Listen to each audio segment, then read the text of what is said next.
Hello students, आस्तिक्स math tutorial में आप सभी का स्वागत है। आज हम 11th और 12th क्लास में एक चैप्टर है रिलेशन एंड फंक्शन। उसका में जो कंसेप्ट है कार्टेशियन प्रोडक्ट एवं रिलेशन, उसको हम एक छोटी सी एग्जाम्पल से, छोटे से वीडियो में आसान भाषा में समझेंगे। हेलो स्टूडेंट्स, प्लीज़ चैनल को like, subscribe, comment and share ज़रूर करें ताकि हमें मोटिवेशन मिलता रहे। कार्टेशियन प्रोडक्ट में हमारे पास दो सेट हैं, सेट ए और सेट बी। सेट ए के एलिमेंट हैं A B C. Set B के एलिमेंट हैं आस्तिक, अनिल, बबली, तन्वी। तो कार्टेशियन प्रोडक्ट का मतलब है सेट ए के हर एलिमेंट का सेट बी के हर एलिमेंट से मैपिंग या रिलेशन। सेट ए में जो ए एलिमेंट है इसका रिश्ता आस्तिक से भी है, अनिल से भी है, बबली से भी है और तन्वी से भी है। ऐसे ही बी एलिमेंट का रिश्ता आस्तिक, अनिल, बबली और तन्वी सभी से है। ऐसे ही सी एलिमेंट का रिश्ता भी बी एलिमेंट के सभी एलिमेंट से है। इसको हमने एरो डायग्राम से भी समझाया है। ए की मैपिंग आस्तिक, अनिल, बबली और तन्वी सभी से है। ऐसे बी की मैपिंग भी सभी से है, सी की मैपिंग भी सभी से है। कार्टेशियन प्रोडक्ट में अगर हमारा यहाँ पे कार्टेशियन प्रोडक्ट है वो ए टू बी है, तो ए के एलिमेंट का मैपिंग बी के एलिमेंट से है। एरो डायग्राम से भी आपके सामने समझा रखा है। इसको हमने फिर आपको ऑर्डर पेयर से भी समझाया है। ऑर्डर पेयर का मतलब हमारा फर्स्ट एलिमेंट है वो सेट ए से है और सेकंड एलिमेंट है वो सेट बी से है। ए कोमा आस्तिक, यानी कि ए हमारा सेट ए से है, आस्तिक हमारा सेट बी से है। दूसरा ऑर्डर पेयर क्या बनेगा? ए कोमा अनिल, ए कोमा बबली, ए कोमा तन्वी। ऐसे ये हमारे ऑर्डर पेयर कितने हो जाएंगे? नंबर ऑफ ऑर्डर पेयर क्या होंगे कार्टेशियन प्रोडक्ट के? जो हमारे सेट ए और सेट बी के एलिमेंट का जो संख्या है उनकी मल्टीप्लाई करेंगे। हमारे पास सेट ए में 3 एलिमेंट है, सेट बी में 4 एलिमेंट है, तो हमारे पास कार्टेशियन प्रोडक्ट के कितने नंबर बनेंगे? 3 × 4 12।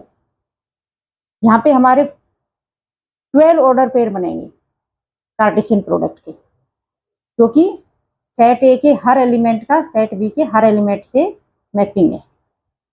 अब हम बात करें रिलेशन की। रिलेशन जो कार्टेशियन प्रोडक्ट होता है उसी का सबसेट होता है। तो यहाँ पर कार्टेशियन प्रोडक्ट तो 12 बने, लेकिन रिश्ते कितने बन सकते हैं? 2 की पावर n। यहाँ पर n क्या है? Number of Cartesian product. तो नंबर ऑफ कार्टेशियन प्रोडक्ट यहाँ कितना है? 12। तो इस सेट ए और सेट बी में कितने रिश्ते बन सकते हैं, कितने सबसेट हो सकते हैं? Number of subset of relation 2 की पावर 12। अब हमने ये कार्टेशियन प्रोडक्ट का कंसेप्ट समझ लिया है। प्लीज चैनल को like, subscribe, comment and share जरूर करें। अब हम आसान भाषा में एक छोटे से एग्जाम्पल से रिलेशन का कंसेप्ट समझेंगे।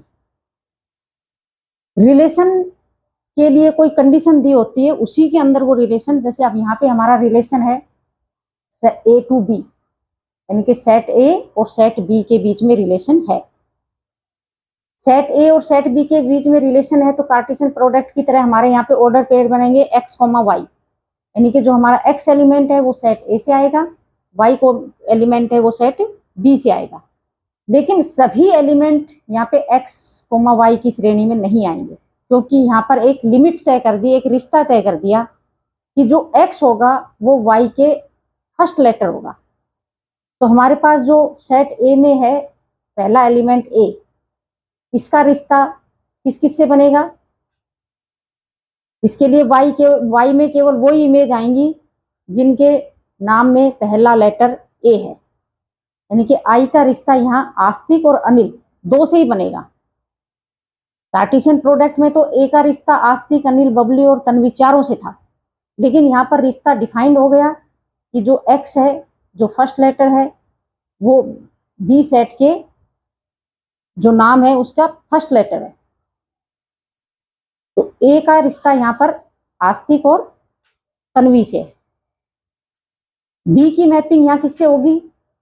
जो हमारा रिलेशन डिफाइंड है उसके अनुसार बी की मैपिंग किससे होगी, बबली से। सी की मैपिंग किससे होगी, सी से शुरू होने वाला हमारा बी सेट में एक भी एलिमेंट नहीं है जिसका कि फर्स्ट लेटर सी हो, तो इसलिए सी की मैपिंग किसी से भी नहीं होगी, सी का रिश्ता किसी से भी नहीं है। ऐसे ही हमारा जो सेट बी में तन्वी है उसके लिए भी हमारे पास सेट ए में कोई उसका जो फर्स्ट लेटर है टी, हमारे पास सेट ए का एलिमेंट नहीं है।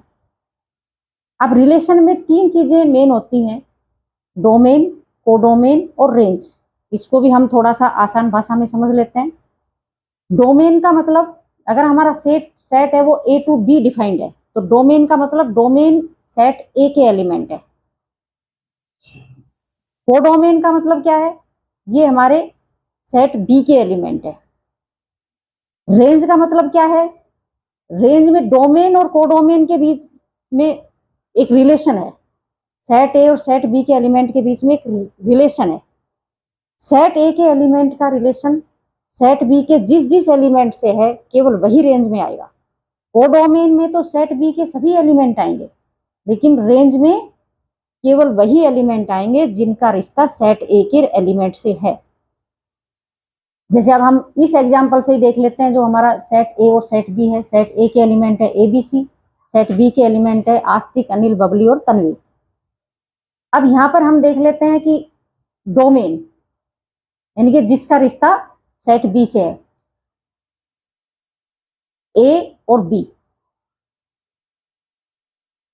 क्योंकि सी का रिश्ता किसी से भी नहीं है तो ये सी हमारा डोमेन का पार्ट नहीं है।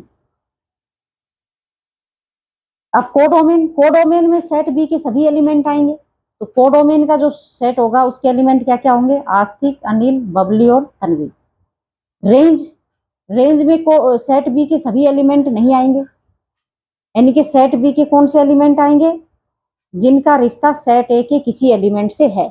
तो यहां पर हमारे पास आस्तिक, अनिल और बबली, इनका ही रिश्ता सेट ए के एलिमेंट से है, तो रेंज में केवल आस्तिक, अनिल और बबली आएंगे। तन्वी एक ऐसा एलिमेंट है सेट बी का, या कोडोमेन का एक ऐसा एलिमेंट है तन्वी, जिसके लिए हमारे पास सेट ए में कोई एलिमेंट नहीं है। तो रेंज है वो कोडोमेन का ही सबसेट है। रेंज और कोडोमेन सेम भी हो सकते हैं और रेंज और कोडोमेन अलग अलग भी हो सकते हैं, लेकिन अलग अलग होंगे तो रेंज है वो कोडोमेन का ही एक सबसेट है। और रिलेशन में डोमेन में केवल उन्हीं एलिमेंट को लेंगे जिनका रिश्ता सेट बी से है। जिस एलिमेंट का रिश्ता सेट बी से नहीं है उसको हम डोमेन में नहीं लेंगे, और इसके लिए कोई अलग से वर्ड भी डिफाइंड नहीं है।